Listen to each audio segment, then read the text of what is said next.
Hello, I'm James Batchelder, Assistant Dean in the College of Clinical and Rehabilitative Health Sciences.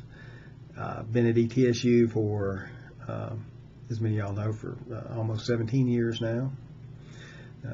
When I came to ETSU, I was certain that I wouldn't be here all that long. And in a professional position at ETSU, you offered two types of retirement. You can take the optional retirement or the TCRS retirement. In the TCRS retirement, it's you vest in 5 years. In the optional, you're immediately invested or vested.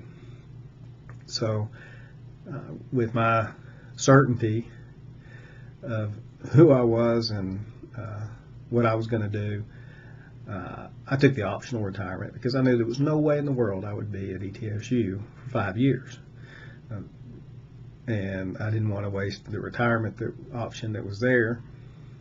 So, of course, I took the optional retirement. Well, 17 years later, I'm still here at ETSU. And I'm very glad that I'm here. It's been one of the best decisions in my life to come to ETSU and to work here. It's a great place. It's a great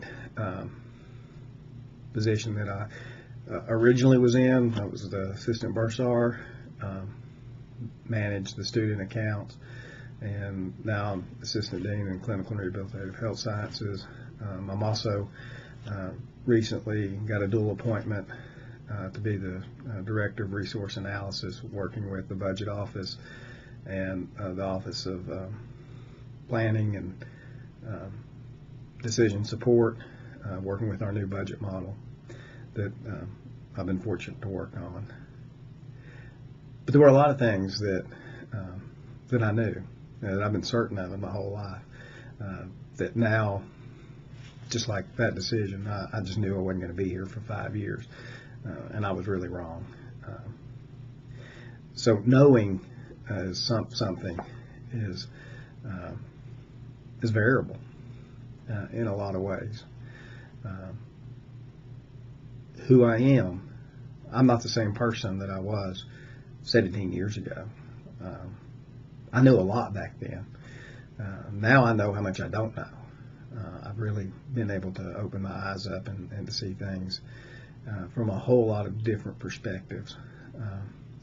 Used to be judgmental about the way people are, why they do things, and things that I would have called into question that I don't call into question now.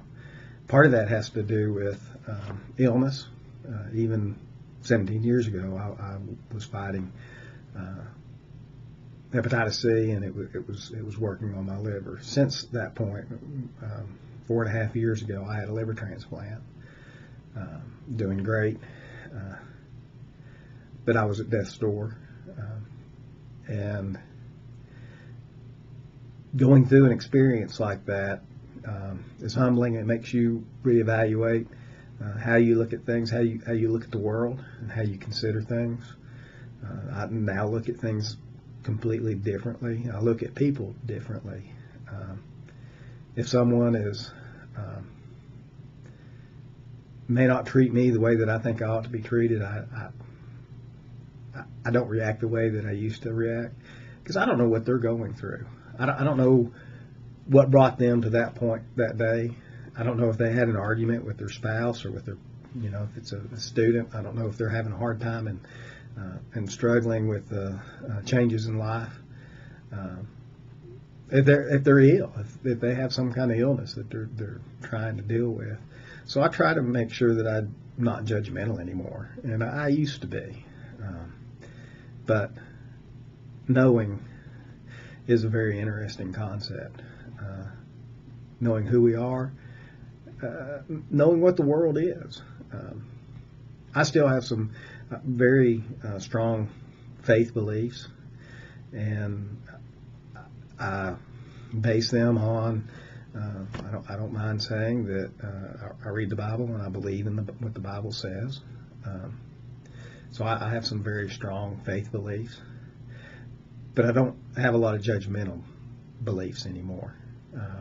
Even if someone's doing something involved in an activity that that in my faith I might think would be wrong, I don't jump to conclusions, and I don't hold things against them for that any longer. Which in times past I might have jumped to some of those, but we all base things on what we know, and we all have biases, and our life experiences, everything that we've gone through and everything that we do, help define what those things are, help define who we are.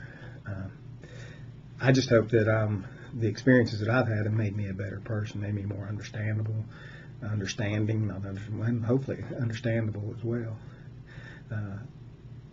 Just got off of a trip to Alaska, a trip of a lifetime. Spent almost 2 weeks there.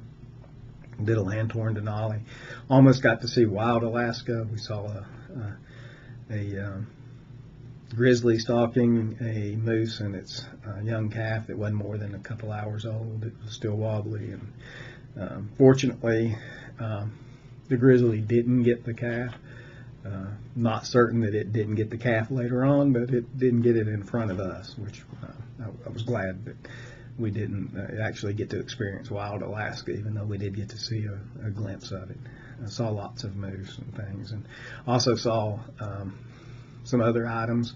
I saw we went to glaciers, got to see, in Glacier Bay, got to see a glacier calving and the ice going off into the water, and the sound that it makes. The indigenous people there refer to it as white thunder when it calves, and it does sound like thunder. And then you see the big splash and all that, and it's it's an experience that you may have seen it on TV, but to get to see it in person, it was just awesome. And we went to Mendenhall Glacier and saw Nugget Falls there, and I'm going to try to attach a picture of that to the video here. But it was just an awesome experience, even though it was a once in a lifetime experience. It was on my bucket list to get to go to Alaska, and now I can check that one off. But I look forward to this class and working with all of you all, and hope that you all have a great summer. Thanks.